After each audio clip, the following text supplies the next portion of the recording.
नमस्कार, आप देख रहे हो उदित राज न्यूज। आज की तमाम बड़ी खबरों के साथ मैं हूं पिंकी। आइए डालते हैं नजर आज की कुछ खास खबरों पर। मैं वन सिंह और आप देख रहे हैं उदित राज न्यूज। आज हम लोग पहुंचे हैं ग्राम लंडोरा में, जो ननौत्ता के अंतर्गत आता है। यहाँ पे हेपेटाइटिस बी के टीकाकरण लग रहे हैं। एक प्राइवेट संस्था है, भारत सरकार द्वारा मान्यता प्राप्त है। ये बता रहे हैं अपने आपको क्या है पूरा मामला। आइए जानने के लिए पता करते हैं। अंदर एक डॉक्टर बैठे हुए हैं, उनसे पता करते हैं कि क्या पूरा मामला है, यहाँ पे किस चीज को लेकर यहाँ पे हेपेटाइटिस बी का जो टीकाकरण किया जा रहा है, कौन सी संस्था है, भारत सरकार द्वारा मान्यता प्राप्त है या नहीं है। आइए बात करते हैं। यहाँ पे एक डॉक्टर आपको दिखाना चाहूंगा कि डॉक्टर के पास एक यहाँ पे लगे हुए हैं, देखो इंजेक्शन आपको दिखाऊंगा कि किस तरह के यहाँ पे लगा रहे हैं। और ये इनके पास कुछ मेडिकल दवाइयां हैं, और इस पे लिखा हुआ है, डेट भी लिखा हुआ है। ये कह रहे कि भारत सरकार द्वारा मान्यता प्राप्त है। आपको दिखाऊंगा कि 827 रुपए यहाँ पे लिखा हुआ है। और भी यहाँ पे है, दिखाऊंगा। ये बर्फ है, ये क्या है सर डॉक्टर साहब? ये आइस पैक। ये किसी को नहीं दिया जाता, ये वैक्सीन को फुल मेंटेन रखने के लिए होता है जी। और आप कह रहे हो ना सरकारी संस्था, सरकारी नहीं होता है। आपका नाम क्या है सर? मेरा नाम कपिल चौहान है। कपिल चौहान जी, कहाँ से आप? मैं हापुड़ डिस्ट्रिक्ट से हूँ। आप डिस्ट्रिक्ट से हैं, तो मतलब आपको यहाँ पे क्या मतलब किस तरह का बिठाएगा? ये सर वैक्सीनेशन चल रहा है हमारा जी। उसमें हेपेटाइटिस तो बी का यहाँ पे एक टीकाकरण है। सरकारी स्कूल में देख रहा हूँ, सरकारी प्राथमिक विश्वविद्यालय लंडोरा है जी। ये सरकारी स्कूल। आप यहाँ पे बैठे हुए, आपको किसने यहाँ पे परमिशन दिया? ये प्रधान जी से पूछ के बैठा गया है। प्रधान जी जी। और आपके कौन सी संस्था है, नाम क्या है उसका? संस्था का नाम है कर्तव्य राज सेवा समिति। जी। तो आपने कुछ इसमें डिग्री डिप्लोमा कुछ किया हुआ है? हाँ जी, BSc MLT मैंने डिग्री करी हुई है। BSc MLT हाँ डिग्री। और कितने साल का एक्सपीरियंस आपको इंजेक्शन लगाने? मेरे सर 8 साल का एक्सपीरियंस है। ये एक्सपीरियंस कहाँ से लिया आपने? सर वैक्सीनेशन कैंप से होता है एक्सपीरियंस। नहीं मतलब 8 साल हो गए मुझे। हमें 8 साल हो गए ड्यूटी करते हुए। जी। नहीं, संस्था अगर आपको पता हो कि 2021 में थी, उसके बाद ये नहीं देखिएगा। संस्था 2005 से टीकाकरण कर रही है। मैं Bhaskar educational and charitable society में था, अब कर्तव्य राज सेवा समिति में ड्यूटी चल रही है मेरी।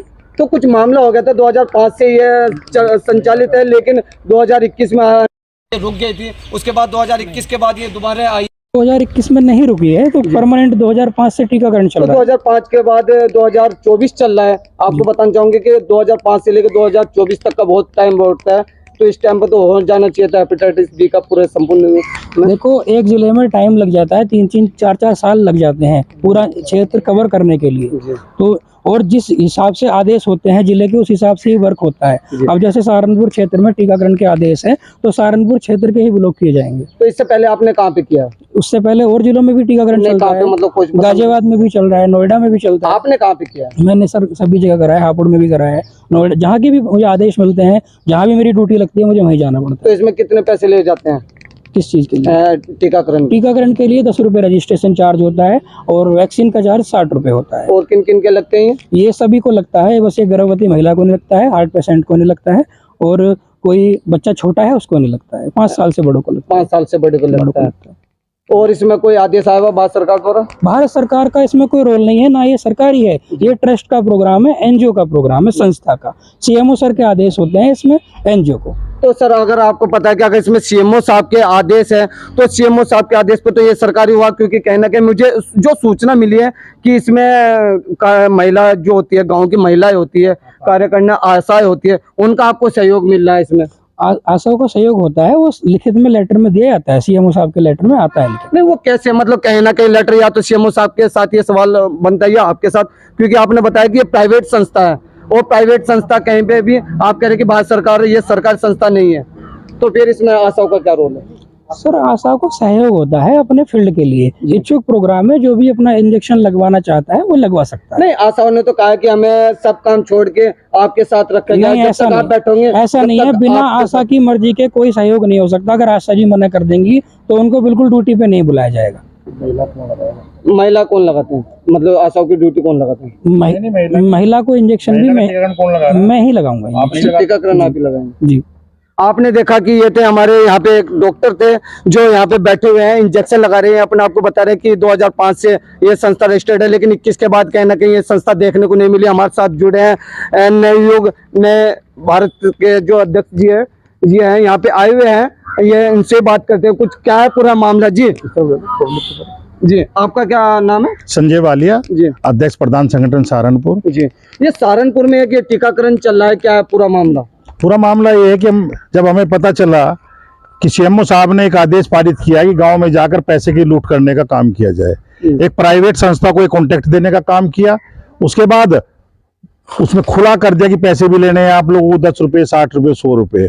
उसके बाद ये भी आदेशित कर दिया सीएमओ साहब ने कि आंगनवाड़ी और आशा में काम करेंगी, उन्हें भी पैसे मिलेंगे। सीएससी प्रभारी जो भी जिस क्षेत्र का होता है वो भी इसमें आदेश करने का काम कर रहा है।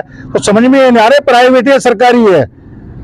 अगर प्राइवेट है तो सरकारी आदेश कैसे कर रहे हैं, और सरकारी है तो प्राइवेट लोग काम कैसे कर रहे हैं? इसका साफ साफ मतलब है कि ग्रामीण जो भोली भाली जनता है, जो योगी जी के राज में, मोदी जी के राज में हर इलाज मुफ्त होने का काम होता है, और दावा किया जा रहा है कि हर वैक्सीनेशन फ्री मिलेगी। जब एक बच्चा पैदा होता है 12 घंटे के अंदर हेपेटाइटिस बी का टीका फ्री लगने का काम होता है। और यहाँ गांव में अभी भाई कह रहे थे कि मर्जी से है, कैसे मर्जी से है? आपकी जो किताब है उसमें साफ तौर पे लिखा हुआ है कि हर घर में अगर आप ये टीका नहीं लगाओगे इतनी बीमारियां पैदा होने का काम करेंगी। जब गांव में जाकर आप ये कहोगे कि अगर ये ना लगाए तो इतनी बीमारियां पैदा होंगी, तो मजबूरी हो जाएगी, उन्हें करना पड़ेगा। एक परिवार में 10 लोग हैं, 10 रुपए के हिसाब से तो रजिस्ट्रेशन, 60 रुपए के 3 टीके लगने हैं तो 200 रुपए पर हो गया, तो 2000 एक परिवार को, गरीब को देना पड़ेगा। कहां से लाएंगे गरीब परिवार, कहां से लाएंगे लोग? या तो ये कह दो कि यूपी सरकार जनता के फ्री इलाज नहीं करती है। ये तो योगी जी का आदेश है कि अगर सरकारी अस्पताल में आपको जगह ना मिले तो सीएमओ साहब का फर्ज है कि प्राइवेट अस्पताल में जाए, उनका इलाज करे, उसका पैसा सरकार देगी। और तो जब इतना बड़ा आदेश है तो हेपेटाइटिस बी का मैं इस भाई से पूछना चाहता हूं, आप यहाँ टीकाकरण कर रहे हैं, इसमें साफ लिखा हुआ है जहां भी आप टीकाकरण करोगे महिला कर्मचारी आपके साथ में होंगी, आपके साथ है, आप महिला को खुद टीका लगाने का काम कर रहे हो। दूसरा रहा, बहुत से फ्री इलाज नहीं करती है। ये तो योगी जी का आदेश है कि अगर सरकारी अस्पताल में आपको जगह ना मिले तो सीएमओ साहब का फर्ज है कि प्राइवेट अस्पताल में जाए, उनका इलाज करे, उसका पैसा सरकार देगी। और तो जब इतना बड़ा आदेश है तो हेपेटाइटिस बी का मैं इस भाई से पूछना चाहता हूं, आप यहाँ टीकाकरण कर रहे हैं, इसमें साफ लिखा हुआ है जहां भी आप टीकाकरण करोगे महिला कर्मचारी आपके साथ में होंगी, आपके साथ है, आप महिला को खुद टीका लगाने का काम कर रहे हो। दूसरा रहा, बहुत साफ तौर पे कहना चाहता हूं, दिग्भ्रमित करने का काम कर रहे हैं। क्यों दूर दूर के इलाकों में करने का काम कर रहे हैं, शहर में क्यों नहीं घुसने का काम कर रहे हैं लोग? क्योंकि शहर में लोग जागरूक है, मीडिया वहां पे है। जिले के जो दूर के गांव हैं, चाहे गंगो के गांव हो गया, अब यहाँ के गांव हो गए, तक वहां करने का काम कर रहे हैं लोग। अरे शहर के बीच से शुरुआत करते ना, आपको विरोध झेलना पड़ता। अभी लोग सीधे साधे हैं और सीएमओ साहब का आदेश ले फिर रहे हैं आप। अगर आपकी प्राइवेट संस्था तो इस आदेश को क्यों ले रखा आपने? इस आदेश को घर रखो, अपनी प्राइवेट कंपनी का नाम दिखाओ। कहीं ना कहीं अगर इंजेक्शन से अगर किसी की डेथ होती है या कुछ होता है तो उसमें कौन जिम्मेदार होगा? अगर कहीं ना कहीं मैं देखूं कि यहाँ पे डॉक्टर साहब इन्होंने बताया कि मेरा इतना एक्सपीरियंस है, मैंने देखा है कि सरकारी अस्पताल में भी अभी कुछ दिन पहले सरकारी डॉक्टर से ऑपरेशन के दौरान परसों एक्सपायर हुआ एक बच्चा। अगर इनके इंजेक्शन लगाने से अगर एक्सपायर होता तो उसकी जिम्मेदारी आपको क्या लगता है? इस हिसाब से जिम्मेदारी सीएमओ साहब की होनी चाहिए। हमारा सीएमओ साहब जिम्मेदार होना चाहिए, जो दे रहा है कि ये पैसे भी ले, ये टीकाकरण भी करें, तो इसकी जिम्मेदारी तो सरकार की है। प्राइवेट को देकर सिर्फ पैसा लूटने का तो काम हो रहा है, आशाओं को पैसे देने का काम हो रहा है 17 रुपए। जब ये बिना प्रॉफिट बिना लॉस की कंपनी है तो आशाओं को 17 रुपए कहां से देने का काम कर रहे हैं? उसके सीएससी प्रभारी को पैसे देने का काम हो रहा है। तो क्या सोचते सीएमओ साहब ने फ्री में काम करने का काम किया है? उन्होंने मोटा पैसा लिया है सबकी सहभागिता से। अगर आप अंदाजा लगाओ, एक गाँव में 200 रजिस्ट्रेशन भी होते हैं, 1300 गाँव है जिले में, और नगर निगम अलग है, पालिका अलग है। 200 के हिसाब से एक गांव से 50,000 रुपए मान लो, तो कितने अरबों रुपए का घोटाला होने का काम हो रहा है। ये तो सोचने का काम है। ये तो हमारी जनता भोली भाली है कि उन्हें पता है कि हमारी मोदी जी, योगी जी के द्वारा योजनाएं चल रही हैं। आज मैं हैरान हुआ जब मुझे रात पता चला कि एक के घर में से 10 रजिस्ट्रेशन है, एक के घर में से। और जो आशा नहीं आ रही है उनके पति को साथ में बुलाया जा रहा है कि तुम नहीं आती तो अपना पति भेजो, तो दबाव नहीं है। अगर आशा बीमार है तो पति क्यों बुलाया जा रहा है उसका? क्योंकि दबाव है प्रभारी डॉक्टर का और सीएमओ साहब का, और ये उस प्रभाव का पूरा इस लेटर के हिसाब से गांव की भोली भाली जनता का। तो छोटे छोटे बच्चे हमारे बीच में खड़े हैं। कहीं ना कहीं आपको लगता नहीं है क्योंकि सीएमओ साहब का यहाँ पे आपने दिखाया कि ये जो लेटर जारी किया गया ये सीएमओ साहब के द्वारा जारी किया गया, तो सीएमओ साहब के जारी तो सरकारी दवाइयां मिलनी चाहिए थी। आपको मैंने दिखाया भी कि इस पर दवाइयों पर रेट लिखा हुआ है 800 रुपये, कुछ भी लिखा हुआ है। ये घोटाला हो गया ना, यही तो होगा। ना पता चल रहा है प्राइवेट है, ना पता चल रहा सरकारी है। अगर जिलाधिकारी महोदय से भी इसमें बात करने की 2 बार ज्ञापन दे चुके हैं, तो वो भी कहीं ना कहीं स्पष्ट नहीं है। इसमें जांच कराएंगे, आज 1 महीना तो हो गया, जांच नहीं है। सीएमओ साहब तो कहते जांच कराने की जरूरत ही नहीं, पैसा लिया जाएगा, ये पैसा जायज है। अगर 800 कुछ की दवाई है तो 60 रुपए में कैसे लग रही है?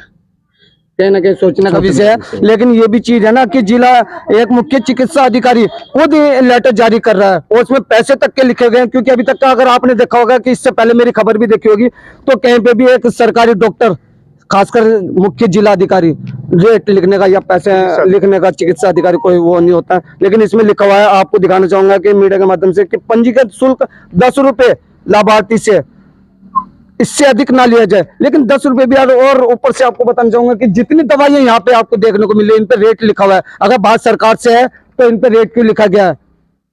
क्योंकि भारत सरकार से जो भी दवाइयां आती है, आपको पता है, फ्री ऑफ कॉस्ट होती है। लेकिन यहाँ पे देखने को मिल रहा है कि दवाइयों के ऊपर रेट लिखा हुआ है। एक जो डॉक्टर हमारे साथ है, जिन्होंने बताया कि मैंने सिर्फ क्या बीएससी एमएलटी किया हुआ है, लेकिन बीएससी एमएलटी करने के बाद इन्होंने कहा कि एक्सपीरियंस है। चलो ठीक है, इनका 5 साल का एक्सपीरियंस है, लेकिन कहीं ना कहीं अगर इंजेक्शन से इनका गलत इंजेक्शन लगा दिया, नसों का खेल है ये। एक ये टेबलेट नहीं कि दवाई खाई के और पेट में घुल गई, ये इंजेक्शन है। अगर नसों में गलत जगह नसों पर लगता है, बच्चों के अगर लग गया, तो कहीं ना कहीं मरने की या कहीं ना कहीं गंभीर बीमारी जैसे कि लकवा आदि या दिमाग की प्रॉब्लम इसमें हो सकती है। उदित राज न्यूज, सब पर नजर, सबकी खबर।